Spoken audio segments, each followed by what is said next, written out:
Hello friends, आज का session आपके लिए काफ़ी खास होने वाला है क्योंकि इस सेशन में हम लोग 10th क्लास मैथ का जो मैट्रिक एग्ज़ाम होगा उसमें जो मोस्ट इम्पॉर्टेंट क्वेश्चन होंगे जो आपका एग्ज़ाम में डायरेक्ट तौर पे आता है, उन सारे क्वेश्चन को आज का सेशन में हम लोग पढ़ने वाले हैं। जो आपके लिए काफ़ी वेरी इंपॉर्टेंट क्वेश्चन होगा, जो आपका एग्ज़ाम में डायरेक्ट उसी प्रकार का क्वेश्चन पूछेगा, उसमें कुछ भी बदलाव नहीं करेगा, कुछ भी उसमें चेंजिंग नहीं करेगा।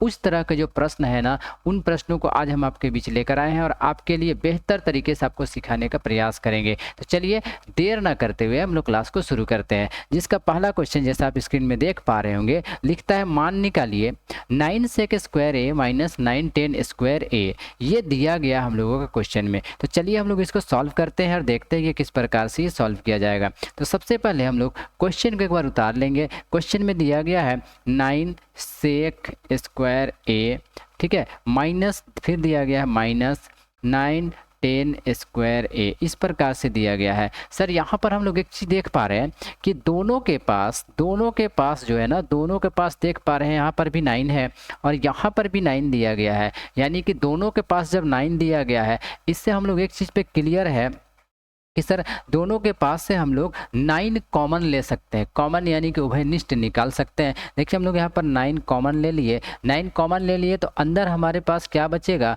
हमारे पास बचेगा सेक स्क्वायर ए बच जाएगा और माइनस यहाँ पर क्या बच जाएगा 10 स्क्वायर ए। देखिए क्या बच जाएगा 10 स्क्वायर ए।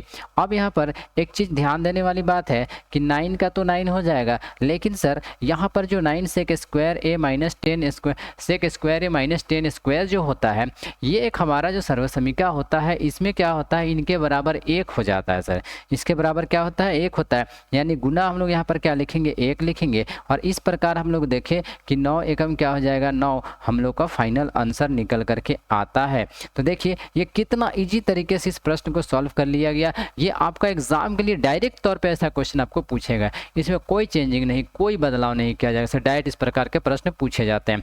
चलिए हम लोग नेक्स्ट क्वेश्चन देखते हैं कि हमारा नेक्स्ट क्वेश्चन क्या होने वाली है। नेक्स्ट क्वेश्चन बोलता है यदि वृत्त की त्रिज्या r हो तो इसका क्षेत्रफल निकाले। यदि वृत्त की त्रिज्या क्या हो, r हो तो इसका क्षेत्रफल निकाले। कैसे इसका निकाला जाता है, ध्यान से देखिएगा। हम लोग यहाँ पर लिखेंगे, इसका कुछ नहीं करना है, फॉर्मूला आपको सिर्फ लिख देना है। सर एकदम जिसको कहा जाता है ना, छोटा से छोटा क्वेश्चन साथ का आपको शुरुआत कर रहे हैं सर आपको, और इससे बड़ा से बड़ा क्वेश्चन बताने का प्रयास करेंगे। देखिए वृत्त की त्रिज्या यानी कि हम लोग यहाँ पर लिख सकते हैं कि दिया क्या है, दिया है हमारे पास r बराबर, देखो दिया है r बराबर क्या दिया गया, देखो हम लोग का त्रिज्या, सॉरी यहाँ पर डायरेक्ट लिखेंगे हम लोग, दिया है त्रिज्या बराबर, देखिए त्रिज्या बराबर लिखेंगे r, क्या दिया गया त्रिज्या बराबर r। आपको क्या निकालने बोला है, वृत्त का क्षेत्रफल, तो लिखेंगे इसलिए क्या लिखेंगे, इसलिए वृत्त का क्षेत्रफल। देखिए वृत्त का क्षेत्रफल, इस प्रकार से हम लोग लिखेंगे वृत्त का क्षेत्रफल। वृत्त का क्षेत्रफल का फॉर्मूला लिख देना और कुछ नहीं करना है सर, वृत्त का क्षेत्रफल का फॉर्मूला लिख देना है। वृत्त का क्षेत्रफल होता है पाई r स्क्वायर, बस और कुछ नहीं करना था सर, वृत्त का क्षेत्रफल यहाँ पर लिख देना था और इस प्रकार से हम लोग का ये आंसर होगा। ये आपका जो होगा न्यूमेरिकल क्वेश्चन 1 नंबर का होगा ना सर, ऑब्जेक्टिव वाला, उसमें ये क्वेश्चन को पूछेगा। ठीक है, चलिए नेक्स्ट क्वेश्चन देखिए। नेक्स्ट क्वेश्चन का होता है, ये थोड़ा सा लॉन्ग क्वेश्चन है, यानी आपको ये 3 नंबर्स या फिर 5 नंबर्स में पूछ सकता है। चलिए देखते हैं ये क्वेश्चन कैसे बनता है। यहाँ पर कहता है cosec theta minus cot theta का होल स्क्वायर दिया गया है बराबर 1 माइनस कॉस थीटा है और हमारे पास 1 माइनस कॉस थीटा बटे 1 प्लस कॉस थीटा दिया गया। इसका मतलब क्या होता है, देखिएगा ध्यान समझिएगा। यहाँ पर 2 पक्ष है, एक पक्ष को कहा जाता है LHS, ठीक है, एक्स पक्ष को क्या कहता है LHS, और दूसरे पक्ष जो है इसको हम लोग को कहते हैं RHS। तो इसमें एक चीज़ ध्यान देने वाली बात है कि आपको LHS को ले लेना है और LHS को सॉल्व करके RHS के बराबर कर देना है। चलिए देखिए किस प्रकार से ये होता है।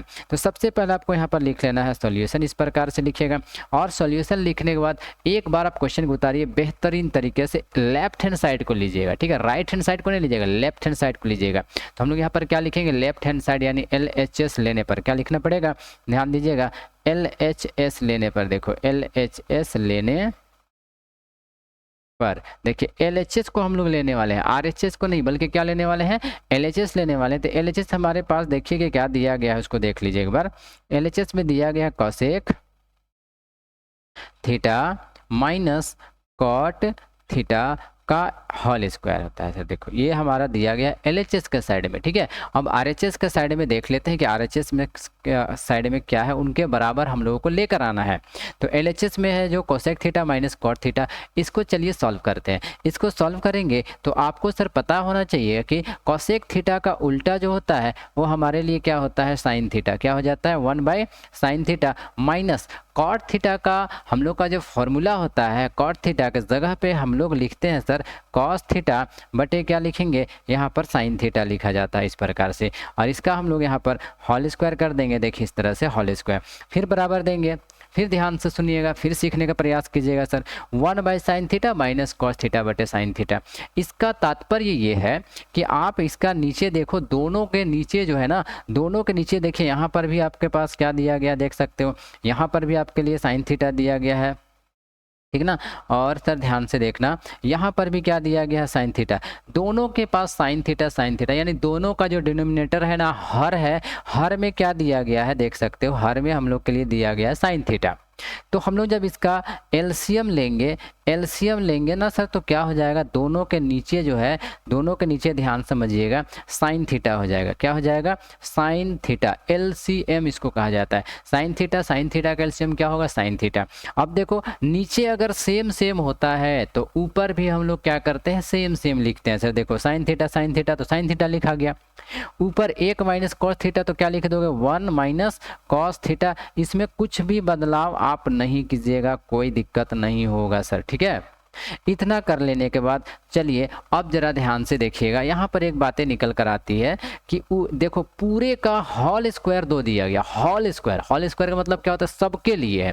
और जब सबके लिए यहाँ पर स्क्वायर है तब आपको क्या करना है, 1 माइनस कॉस थीटा को अलग से स्क्वायर दे देना है और साइन थीटा को भी अलग से स्क्वायर देना है। कैसे देना है, ध्यान से देखिएगा, 1 माइनस कॉस थीटा और इसका हम लोग क्या कर देंगे, होल स्क्वायर कर दिए, होल स्क्वायर दे देना है अलग से, ठीक है। और इसके नीचे भी क्या करेंगे, हम लोग बट्टा कर देंगे। अब इसके नीचे देखो, इसके नीचे हम लोग क्या दे लेंगे, साइन स्क्वायर थीटा। दोनों को अलग अलग दिया गया है, ठीक है। चलो सर अब जरा ध्यान से देखना, इस तरह से जब दोनों को अलग अलग दिया गया है तब क्या किया जाएगा, तब एक कार्य यहाँ पर होगा आपके लिए। अगला स्टेप क्या होगा उसको देखिएगा, 1 माइनस कॉस थीटा का होल स्क्वायर है ना, होल स्क्वायर है तो क्या कीजिएगा, उसको 2 बार लिख दीजिए सर। कैसे लिखिएगा, देखो 1 माइनस कॉस थीटा, एक बार लिखे, 2 बार क्यों लिख रहे हैं, इसके पीछे का रीजन समझिएगा, क्योंकि होल स्क्वायर है। होल स्क्वायर का मतलब होता है उसको डबल लिखा जा सकता है। 1 माइनस कोई भी चीज़ का जब स्क्वायर रहता है तो उसको हम कितना बार लिखते हैं सर, 2 बार लिखते हैं। इसके नीचे क्या कर देंगे, एक बट्टा दे देंगे इस प्रकार का। अब जरा ध्यान से देखिएगा, इसके नीचे जो साइन स्क्वायर थीटा था, sine square theta is equal to, आप सब कोई सर्विसिंग का पढ़े हुए हो, 10th क्लास के बच्चे हो तो ट्रिग्नोमेट्री त्रिकोणमिति का चैप्टर आप जब पढ़े होंगे, 8.3 से पहले जितने भी सर्व समीकरण दी गई थी उसमें आप लोगों को बताया गया था कि sine square theta is equal to होता है 1 minus cos square theta. Sir अगर आप लोग को इसके बारे में मालूम नहीं होगी तो हमारे चैनल पे जा करके इससे संबंधित वीडियो को आप देख सकते हैं। आपको इसमें पूरा कंक्लूजन निकाल करके दिखाया गया है किस प्रकार से sine square theta is equal to 1 minus cos square theta होता है। सारे फॉर्मूला को एक्सप्लेन किया गया है सर, ठीक है। चलिए देखिए, इतना कर लेने के बाद अब हम लोग को नेक्स्ट आगे बढ़ते हैं। देखो यहाँ पर दिया गया है, अब उसको आगे एक्सप्लेन करते हैं। 1 माइनस कॉस थीटा गुने 1 माइनस कॉस थीटा, 2 बार दिया गया है ना, इसको हम लोग 2 बार लिख देंगे सर। देखो बराबर दे लेंगे और ऊपर दिया गया है 1 माइनस कॉस थीटा, ब्रैकेट बंद करेंगे, फिर हमारे पास देखो गुना 1 माइनस कॉस थीटा, इसको 2 बार दे दिया गया, ठीक है। अब जरा ध्यान से देखना, यहाँ पर एक चीज़ें हैं उसको समझना है। क्या हम लोग इस एक का भी स्क्वायर ऐसे नहीं कर सकते हैं सर, किया जा सकता है, एक का भी स्क्वायर माना जा सकता है, कोई दिक्कत नहीं है सर। एक का भी स्क्वायर मान लेंगे सर हम लोग, ठीक है। जब एक का स्क्वायर मान लिया जाएगा तब हमारे पास क्या हो जाएगा, ए स्क्वायर माइनस बी स्क्वायर के फॉर्म में ये आ चुका है। जब ए स्क्वायर माइनस बी स्क्वायर के फॉर्म में आता है तब हम लोग क्या करते हैं, यही चीज़ को फॉर्मूला यहाँ पर बता देते हैं सर। देखिएगा, जब कभी कोई संख्या ए स्क्वायर माइनस बी स्क्वायर के फॉर्म में आता है तब हम लोग क्या करते हैं, एक बार प्लस में लिखते हैं और एक बार माइनस में लिखते हैं, इस प्रकार से ए प्लस बी और ए माइनस बी। यानी देख सकते हो ए स्क्वायर माइनस बी स्क्वायर के फॉर्म में है, यानी इस वाले पूरे संख्या को हम लोग क्या करेंगे, एक बार प्लस में लिखेंगे और एक बार माइनस में लिखेंगे। देखिए कुछ इस प्रकार का लिखा जाएगा सर। जरा ध्यान से देखिएगा, हम लोग क्या करेंगे, एक बार माइनस में लिखेंगे 1 माइनस कॉस थीटा लिखेंगे, ठीक, और एक बार क्या करेंगे, गुना लिख करके एक बार 1 प्लस कॉस थीटा लिखेंगे। यह हम लोग का सर्वसमीका होता है, यहाँ पर देख सकते हो सर, ठीक है, ये हम लोग का फॉर्मूला होता है। अब यहाँ पर एक कार्य आप कर सकते हो बेहतर तरीके से, देखिए इससे ये कट जाएगा सर, कट जाएगा तो हमारे पास ऊपर क्या बचेगा, 1 माइनस कॉस थीटा देखिए बच गया, और उसके नीचे बट्टा के नीचे देख सकते हो, बट्टा के नीचे हमारे पास क्या बच गया, 1 प्लस कॉस थीटा, ठीक है, कॉस थीटा। अब सारे स्टूडेंट देख पा रहे होंगे, यही चीज हम लोगों को सॉल्व करके लाना था, जो कि आपका राइट हैंड साइड में देखिए यहाँ पर दिया गया है सर, राइट हैंड साइड में यही मान आपका दिया गया, 1 माइनस कॉस थीटा बटे 1 प्लस कॉस थीटा, यही मान तो आपका राइट हैंड साइड में था। यानी आप देख पा रहे होंगे कि हम लोग को सॉल्व करने के बाद ये राइट हैंड साइड के बराबर आ गया, तो बराबर दे करके लिखेंगे, ये किसके बराबर आ गया, RHS के बराबर आ गया। फाइनल हम लोग यहाँ पर लिखेंगे, अतः क्या लिखेंगे, अतः LHS जो हुआ यानी लेफ्ट हैंड साइड जो है वो राइट हैंड साइड के यानी RHS के पूरी तरह से बराबर है। तो इस प्रकार से हम लोग का ये प्रूव हो जाता है सर, ठीक है। तो देखिए किस प्रकार से इस वाले प्रश्न को हम लोग बेहतर तरीके से आपके बीच एक्सप्लेन किया गया। आप इसको बेहतर तरीके से ध्यान से देखिए और सीखने का प्रयास कीजिए, प्रैक्टिस कीजिए, आप इस क्वेश्चन को सीख जाइएगा। तो हो सकता है कि आने वाली एग्जाम में यही आपसे क्वेश्चन पूछ दे सर, तो आपके लिए बेहतर हो सकता है। चलिए हम लोग अगला क्वेश्चन देखते हैं। हमारे पास अगला क्वेश्चन है, 7 सेंटीमीटर त्रिज्या वाले वृत्त का परिमाप ज्ञात कीजिए। 7 सेंटीमीटर त्रिज्या वाले वृत्त का परिमाप। तो देखो ये क्वेश्चन बनाया कैसे जाएगा, बहुत इजी सा छोटा सा क्वेश्चन है, कुछ है नहीं। हम लोग यहाँ पर लिखेंगे कुछ इस प्रकार का, देखिए दिया है, क्या लिखना पड़ेगा, दिया है। तो देखिए हमारे पास क्या दिया गया है, तो लिखेंगे R बराबर सर 7 सेंटीमीटर है, R बराबर क्या दिया गया है, 7 सेंटीमीटर। निकालने क्या बोला है एक बार देख लेते जरा सा, निकालने बोला है वृत्त का परिमाप। तो हम लोग वृत्त का परिमाप का फॉर्मूला लिखेंगे और उस पर बैठाएंगे, आंसर आपका क्लियर हो जाएगा। देखो तो लिखेंगे वृत्त का परिमाप, क्या लिखना पड़ेगा, वृत्त का परिमाप। देखिए वृत्त का परिमाप का फॉर्मूला होता है 2 पाई और r। तो 2 पाई r यानी 2 गुना पाई का मान हम लोग 22/7 बैठाएंगे और r का मान देख सकते हो कि 7 है। सर इसको काट दीजिए, 7 से 7 कट जाएगा, हमारे पास बचेगा 2 गुने 22। तो 22 और 2 को गुना करेंगे आएगा हमारे पास 44 और यही सेंटीमीटर हमारा फाइनल आंसर हो जाता है। तो आप सारे स्टूडेंट यहाँ पर देख पा रहे होंगे, जितने सारे मेरे स्टूडेंट हैं या बच्चे हैं जो भी है सर, जो इसको वीडियो को देख रहे हैं, देखिए किस तरीके से वीडियो मतलब किस तरीके से क्वेश्चन को बनाया जाता है। आप इस तरह से बनाने का इसका बार बार प्रैक्टिस कीजिए और सीखने का प्रयास कीजिए, ठीक है। नेक्स्ट क्वेश्चन देखिए हमारे पास है 14 सेंटीमीटर व्यास वाले वृत्त का क्षेत्रफल बोला है, वृत्त का क्षेत्रफल ध्यान देना। तो अब यहाँ पर हम लोग वृत्त का क्षेत्रफल निकालेंगे। सबसे पहले तो इसमें जो दिया जाता है ना उसको लिखना पड़ता है। देखिए दिया है यहाँ पर व्यास बराबर दिया है, डी बराबर नहीं, सॉरी आर बराबर नहीं दिया है। यहाँ पर ध्यान देना कि ये 14 सेंटीमीटर जो है ये हमारा व्यास दिया गया है सर, व्यास यानी कि डी मतलब क्या होगा, डायमीटर। डायमीटर कितना दिया गया है देख सकते हो 14 सेंटीमीटर। डायमीटर क्या दिया गया है 14 सेंटीमीटर है। आपको वृत्त का क्षेत्रफल निकालना है, तो वृत्त का क्षेत्रफल निकालने के लिए त्रिज्या का जरूरी पड़ता है, और त्रिज्या का जब जरूरी पड़ता है यानी हम लोग को r का मान ज्ञात करना पड़ेगा, और r is equal to formula हो जाता है d/2। तो d का मान यहाँ पर देख पा रहे होंगे 14 है और 14/2 है, इसको जब काटेंगे तो 7 आएगा, यानी देख पा रहे होंगे कि हमारा r का जो मान आ रहा है वो आया 7 सेंटीमीटर।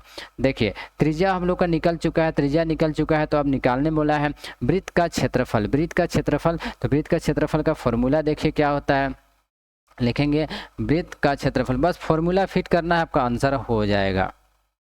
वृत्त का क्षेत्रफल का फॉर्मूला पाई आर स्क्वायर। तो पाई का मान हम लोग क्या रखेंगे, पाई का मान हम लोग रखेंगे सर 22/7।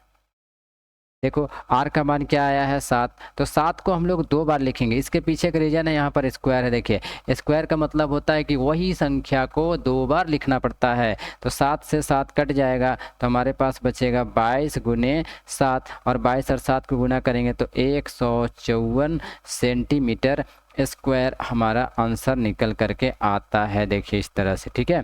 तो सारे बच्चे इस चीज़ को ध्यान देंगे। हमारा जो वृत्त का क्षेत्रफल था वो 154 सेंटीमीटर निकल करके आया। तो दोस्तों आप सारे को इस चीज़ को ध्यान से देखिए और सीखने का प्रयास कीजिए, और हम आशा करते हैं कि ये वीडियो आपके लिए हेल्पफुल रहा हो। तो मेरे चैनल को सर लाइक कीजिएगा और सब्सक्राइब कर लीजिएगा, और आगे वीडियो हम लोग फिर से बना और आगे क्वेश्चन भी हम लोग पढ़ने वाले हैं। चलिए देखिए अगला क्वेश्चन हमारे पास है, उसको ज़रा ध्यान से देखना। हमारे पास है त्रिज्या 4 सेंटीमीटर वाले एक वृत्त के त्रिज्यीय खंड का क्षेत्रफल 4 सेंटीमीटर, त्रिज्या 4 सेंटीमीटर वाले एक वृत्त के त्रिज्यीय खंड का क्षेत्रफल ज्ञात करें जिसका कोण कितना डिग्री है, 30 डिग्री दिया गया। बहुत इजी सा क्वेश्चन है, आपके एग्जाम के लिए काफ़ी इंपॉर्टेंट भी है, ये ध्यान दीजिएगा। यहाँ पर भी क्या दिया गया है, आर बराबर देख सकते हो 4 सेंटीमीटर, आर बराबर क्या दिया गया है 4 सेंटीमीटर, और देखो थीटा का जो मान दिया गया है वो हमारे पास 30 डिग्री दिया गया है। देखो 30 डिग्री निकालने क्या बोला है, ये भी जरा ध्यान से देखेंगे। निकालने बोला है वृत्त के त्रिज्यीय खंड का क्षेत्रफल, वृत्त के त्रिज्यीय खंड का क्षेत्रफल। तो वृत्त के त्रिज्यीय खंड का क्षेत्रफल का जो फॉर्मूला होता है उसको जरा देख लेंगे। तो लिखेंगे त्रिज्यीय खंड का क्षेत्रफल, त्रिज्यीय खंड का क्षेत्रफल, ये हम लोगों का फॉर्मूला होगा। त्रिज्यीय खंड का क्षेत्रफल का फॉर्मूला क्या होता है, ध्यान से देखिएगा, थीटा बटे 360, थीटा बटे 360 पाई आर स्क्वायर। क्या फॉर्मूला होता है, थीटा बटे 360 पाई आर स्क्वायर। देखिए थीटा का मान हमारे पास क्या है, थीटा का मान है 30, 30 बटे क्या हो जाएगा 360, पाई के जगह में क्या रखेंगे, पाई के जगह में रखेंगे 22 बटे 7, और आर के जगह में क्या लिखा जाएगा 4 गुने 4 लिखेंगे सर, ठीक है। अब देखिए अगर जो कट रहा होगा उसको काट लेना है, 0 से 0 कट जाएगा, ठीक। और ध्यान से देखिएगा 3 12 ही है 36, ये भी कट जाएगा। और देखो सर 4 तिया 12, ये भी कट जाएगा। और हमारे पास कुछ कटता हुआ नज़र नहीं आ रहा है, तो ऊपर क्या हो जाएगा 22 गुने 4 बटे क्या हो जाएगा 3 गुने 7, ठीक है। तो 22 चौके 88 हो जाएगा, और नीचे 7 तिया 21 हो जाएगा। तो देखो हम लोग का जो क्षेत्रफल निकल कर का आया वो क्या आ गया 88 बटे 21 सेंटीमीटर आंसर हो चुका है, ठीक है। सेंटीमीटर स्क्वायर, सॉरी यहाँ पर सेंटीमीटर स्क्वायर आंसर लिख लीजिएगा, ठीक है, सेंटीमीटर स्क्वायर। तो इस प्रकार से हमारा आज का वीडियो पे जो भी प्रश्न आपके लिए लेकर आए थे काफ़ी आपके लिए हेल्पफुल रहा होगा सर, और हम आशा करते हैं कि आने वाला वीडियो भी आप इसी प्रकार से इस पे वीडियो पे देखेंगे। तो चलिए हम लोग नेक्स्ट वीडियो में फिर से मिलेंगे, जिसमें आपके लिए इसी प्रकार से और भी बेहतरीन तरीके से क्वेश्चन को सर लाया जाएगा, जो आपके एग्जाम पे डायरेक्ट पूछेगा। वेरी वेरी इंपॉर्टेंट जो होगा, मोस्ट इंपॉर्टेंट होगा ना, उन्हीं सारे प्रश्नों को लाया जाएगा। तो हम यहीं पर आपके लिए रुकते हैं और अगले वीडियो तक आप इंतजार करेंगे। चलिए, और अगला वीडियो आपके लिए आप देखना चाहते हैं तो हमारे चैनल को सर लाइक और सब्सक्राइब कर लीजिएगा। चलिए हम लोग फिर अगले वीडियो में मिलेंगे, तब तक के लिए थैंक यू, धन्यवाद।